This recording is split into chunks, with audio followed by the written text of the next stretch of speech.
राधे राधे दोस्तों, आप सभी का हमारे YouTube चैनल ज्ञान कंपटीशन में स्वागत है। दोस्तों अगर आप इस चैनल में नए हैं तो सब्सक्राइब कर लें और बेल आइकन को दबा दें।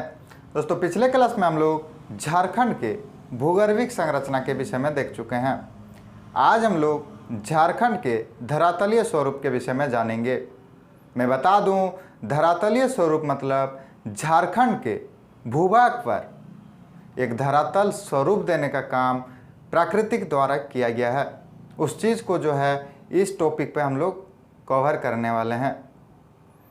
धरातलीय स्वरूप मतलब जैसे पाट क्षेत्र, पठार क्षेत्र हो गया, आपका पहाड़ी क्षेत्र, मैदानी क्षेत्र, तो किस भाग पर किस क्षेत्र का देखने को मिलता है, इस चीज़ को ही इस टॉपिक पर कवर करने का काम करते हैं। तो चलिए हम लोग स्टार्ट करते हैं। तो सबसे पहले बता दूं, झारखंड के धरातलीय स्वरूप का निर्माण करने में छोटा नागपुर का पठार का ही सबसे बड़ा योगदान देखने को मिलता है, जिसकी ऊंचाई 760 मीटर औसतन देखने को मिलता है। मतलब हम लोग कह सकते हैं कि छोटा नागपुर का पठार का औसत ऊंचाई जो है 760 मीटर हुआ करता है। धरातलीय स्वरूप में झारखंड का 4 भागों में बांटकर पढ़ने का काम करते हैं। हम लोग कह सकते हैं कि धरातलीय स्वरूप में झारखंड का 4 भाग हुआ करता है।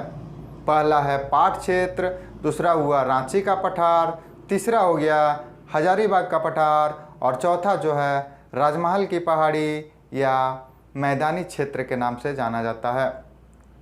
मैं बता दूं, हजारीबाग का पठार को 2 भागों में बांटकर पढ़ते हैं।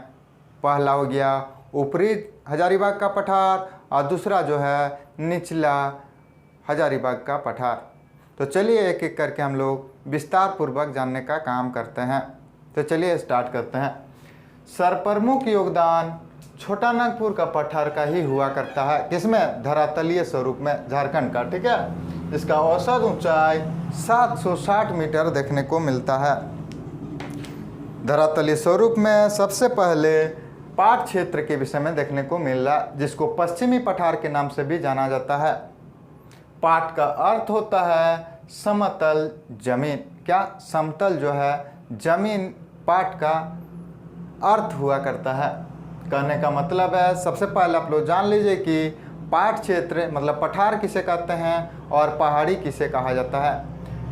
पठार या पाट के क्षेत्र में जो है ऊपर के हिस्से में मैदानी टाइप का समतल जमीन देखने को मिलता है। इसको पठार या पाट क्षेत्र कहकर बोला जाता है, ठीक है। पहाड़ी जो है काफ़ी नुकीली देखने को मिलता है, ठीक है, जिसमें पेड़ पौधे काफ़ी देखने को मिलेगा, लेकिन जो है ऊपर में आपको नुकीली देखने को मिलेगा। नुकीला जिसको कह रहे हैं, इसको पहाड़ी कहा जाता है, ठीक है। समझ में आ गया होगा। तो पाट का अर्थ समतल हो गया और सबसे ऊंचा पारसनाथ का पहाड़ी ही हुआ करता है झारखंड के क्षेत्र में। उसके बाद ही पाट क्षेत्र का ही सबसे ऊंचा विवरण झारखंड के क्षेत्र में हुआ करता है। देखिए मैं यहाँ लिख दिया हूँ, पारसनाथ को छोड़कर सबसे ऊंचा जो है पाट क्षेत्र ही झारखंड के क्षेत्र में हुआ करता है। ऊपरी भाग को टाड़ कहा जाता है पाट क्षेत्र का, ठीक है। ऊपरी भाग को टाड़, जो कि क्या बोलेंगे, लोकल भाषा में भी मैदान को टाड़ कहा जाता है। इसी वजह से निचले भाग, ऊपरी भाग को जो है टाड़ और निचला भाग को दोन कहा जाता है।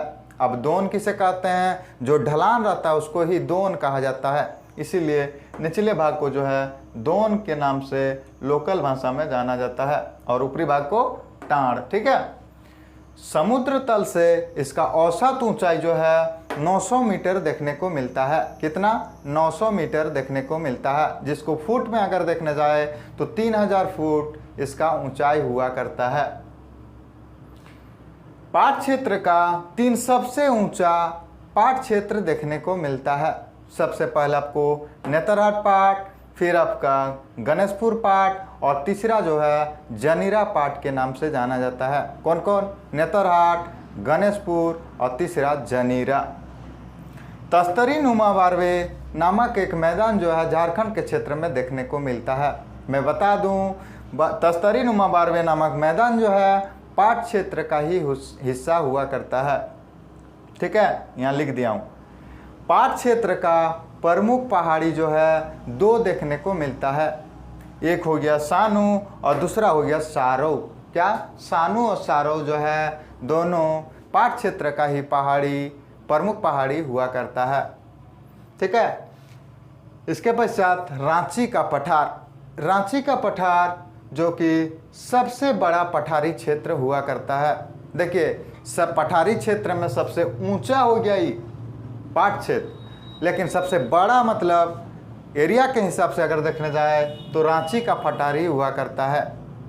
इसका आकार, पाट क्षेत्र का आकार जो है त्रिभुजाकार देखने को मिलता है, लेकिन रांची का पठार जो है चोकर टाइप का देखने को मिलता है। मतलब कह सकते हैं कि लगभग चतुर्भुजाकार। ठीक है,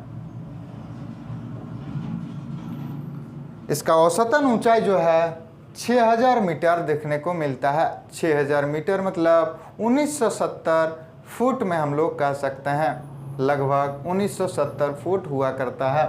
ठीक है, इसका ढलान जो है काफ़ी गहरा देखने को मिलता है। मतलब आप ऊंचाई से बात करें तो काफ़ी ऊंचा देखने को मिलता है इस टाइप में। ठीक है, और नीचे अगर देखने जाएं तो ढलान इसका काफ़ी तेज हुआ करता है। इसी वजह से इस रांची का पठार से जो भी नदी निकलती है या उद्गम होती है, उससे जो है जलप्रपात एक निर्माण करने का काम करती है। इसीलिए रांची का पठार में काफ़ी जलप्रपात देखने को मिलता है, जैसे बूढ़ागाग, लोधागाग। बता दूं, बूढ़ागाग और लोधागाग जो है दोनों एक ही जलप्रपात का नाम हुआ करता है। जलप्रपात में हुड्रू फल, दशम फल, जोन्हा, गौतम धरा, ऐसे काफ़ी जो है जलप्रपात रांची पठार से निकली या उद्गम हुई नदी से ही देखने को मिलता है।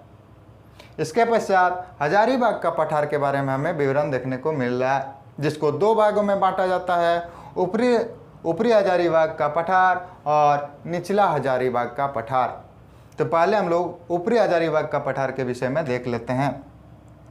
इसका विस्तार जो है रांची पठार के समांतर देखने को मिलता है, मतलब पैरेलल। ठीक है, मान लीजिए रांची का पठार इस टाइप में है तो हजारीबाग का ऊपरी पठार भी इसी टाइप में है, मतलब एक दूसरे के समांतर। ठीक है, प्राचीन काल में मतलब पहले जो है भूतकाल में झारखंड का जो भी पठार देखने को मिला, हजारीबाग पठार और रांची पठार दोनों एक ही हुआ करता था। बाद के दिनों में दामोदर नदी बीच में दोनों को अलग बांटने का काम किया। ठीक है, क्या बोले, हजारीबाग पठार का ऊपरी पठार और रांची पठार दोनों एक ही पठार हुआ करता था, लेकिन उसके बीच से दामोदर नदी का उद्गम होने की वजह से दोनों को अलग कर दिया। हजारीबाग का ऊपरी हिस्सा या ऊपरी पठार का औसत ऊंचाई देखने जाए तो 600 मीटर ही हुआ करता है, क्योंकि रांची पठार और हजारीबाग का ऊपरी पठार दोनों एक ही हुआ करता था। इसी वजह से दोनों का आपको ऊंचाई लगभग सेम ही देखने को मिलता है, 600 मीटर इसका भी और 600 मीटर इसका भी। 1970 फुट जो है दोनों का फुट में अगर देखने जाए तो उसका ऊंचाई हुआ करता है। अब देखते हैं हजारीबाग का निचला हिस्सा को। निचला हजारीबाग का पठार उत्तरी झारखंड में देखने को मिलता है। मान लीजिए झारखंड का हजारीबाग जिला ये है।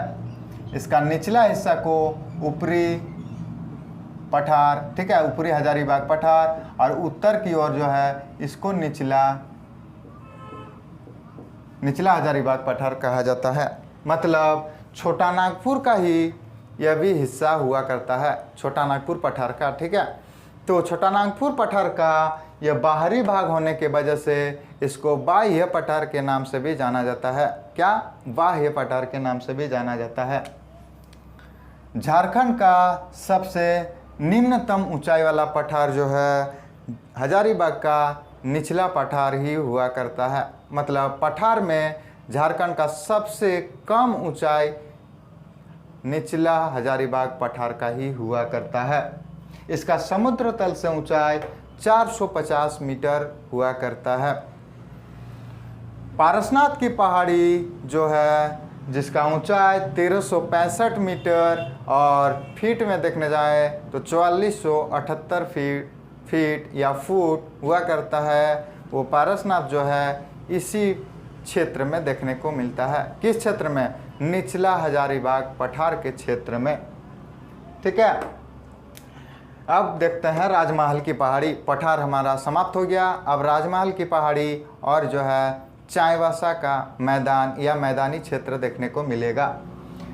राजमहल की पहाड़ी का विस्तार जो है बिहार के कैमूर पहाड़ी तक देखने को मिलता है। राजमहल की पहाड़ी आप सभी को पता है कि साहेबगंज डिस्ट्रिक्ट में राजमहल की पहाड़ी का विस्तार देखने को मिलता है, झारखंड में। इसका विस्तार जो है बिहार के कैमूर पहाड़ी तक देखने को मिलता है। इसका औसत ऊंचाई 150 से 300 मीटर हुआ करता है।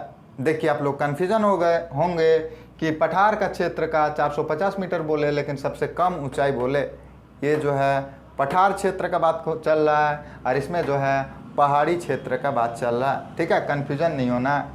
तो औसत ऊंचाई जो है 150 से 300 मीटर राजमहल की पहाड़ी का देखने को मिलता है। इसका नुकीली क्षेत्र को टोंगरी और गुम्बुद नामक क्षेत्र को जो है डोंगरी कहा जाता है। टोंगरी नुकीली को और डोंगरी गुम्बुद नामा। देखिए पहाड़ी में बता चुका हूँ इस टाइप का नुकीली हुआ करता है। तो इस क्षेत्र को जो है टोंगरी और गुम्बुद नामा मतलब इस क्षेत्र का भी पहाड़ी देखने को मिलता है। ऊपर में पाठ नहीं रहेगा, पाठ क्षेत्र नहीं रहेगा, ऐसे गुम्बुद नामा इसको जो है डोंगरी कहा जाता है। क्या?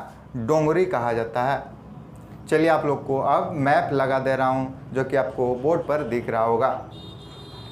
आपको देखने को मिल रहा होगा कि उत्तर के हिस्सा में पाठ क्षेत्र देखिए नीचे दिख रहा है। ठीक है, नीचे के हिस्सा में आपको दिख रहा होगा दलमा जो है आपको दिख रहा होगा। बीच में आपको चाईबासा का मैदान दिख रहा है, उसका उत्तर में दलमा श्रेणी दिख रहा होगा, उसके राइट में जो है ढालबुम का क्षेत्र देखने को मिल रहा है और नीचे जो कि दक्षिण की ओर कोल्हान की पहाड़ी देखने को मिल रहा है और लेफ्ट साइड जो कि पश्चिम हम लोग कह सकते हैं सिमडेगा का पठार के नाम से देखने को मिल रहा है। और उत्तर पश्चिमी क्षेत्र में जो है आपको कौन है? पोरहाट देखने को मिल रहा होगा। कौन? पोरहाट देखने को मिल रहा होगा।